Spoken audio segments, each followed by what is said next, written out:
Well, hello and thanks for tuning in. So today we're going to have a closer look at the Fender Custom Shop 69 pickups. I made a video about these pickups about a year ago and I had quite a few questions about the guitar itself and people wanting to have a bit more of a longer listen to the different pickup combinations. So I've just taken the liberty of making a slightly longer video today, having a quick overview of the amp, the guitar itself, the pedals that I will be using for the video, and I'll give you a few minutes of playing time through the various sort of pickup combinations. So stay tuned. I had a few questions after the last video on these pickups asking a bit more about the guitar, so I thought I'd give you a very quick walkthrough now. So essentially it's a bit of a parts caster, this one, and the body is a US Fender Strat body in hot rod red, generally in pretty good condition. There's a few little dings which you may be able to pick up on there.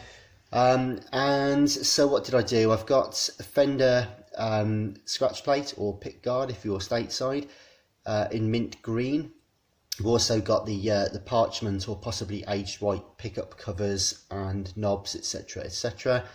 What did I do? I basically wired this up with vintage cloth sort of wax wiring, put a Sprague orange drop capacitor in there, 22 I believe, an oak 5-way switch, CTS pots, it's a Fender vintage style bridge on there, and also the Fender output socket. What I also did on this was I put a push-pull pot on the volume control, which brings in the neck pickup, a bit like the Gilmour mod. And to be honest, I didn't realise about Dave Gilmour's little switch that he had on there to activate the neck pickup in all positions.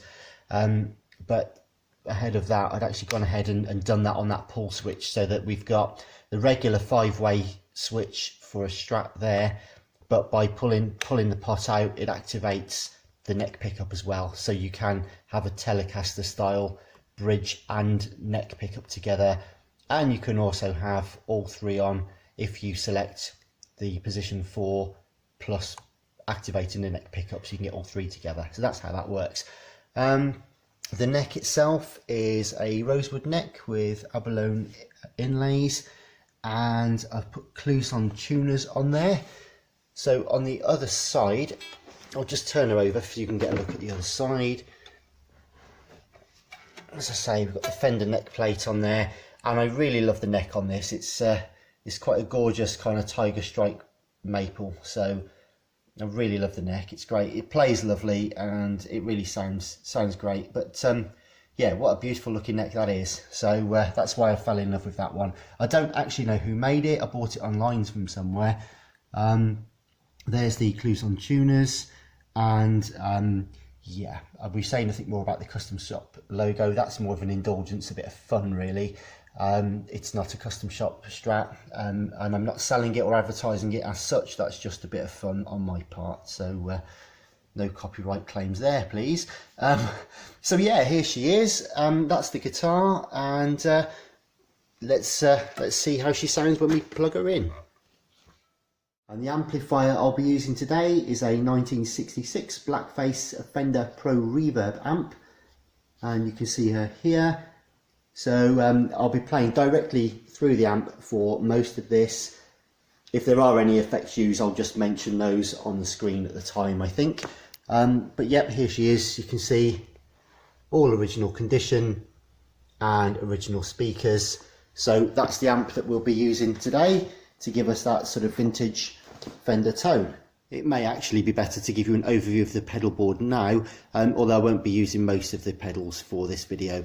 But just to quickly show you, there's the Wazacraft tuner that I tend to use there.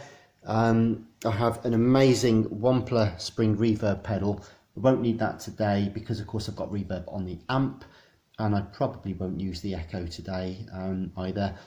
The compressor is set more for that heavily compressed, almost forced squeezed compressed sound, for a bit of chicken picking and stuff like that.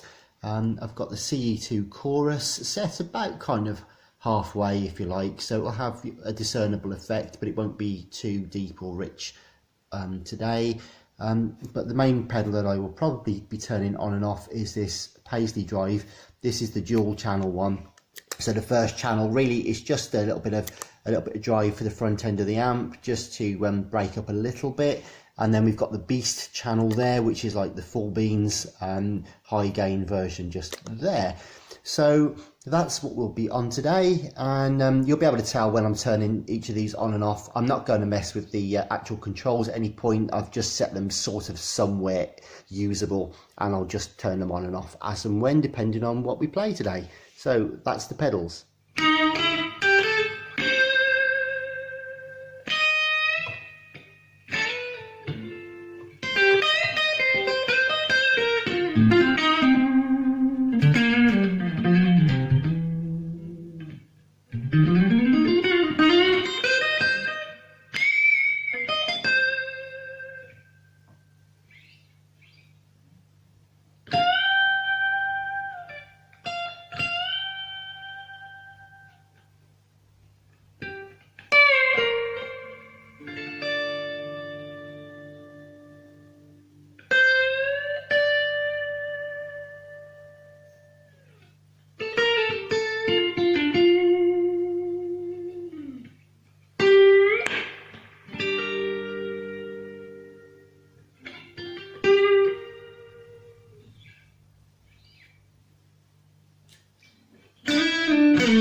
Thanks very much for watching. I hope you enjoyed the video. Please like if indeed you did, and consider subscribing if you haven't already. I've got plenty more coming up on the channel, and please look through my previous videos and see if there's anything you'd like further information on. I'll be very happy to answer any comments, but in the meantime, stay safe and thanks again.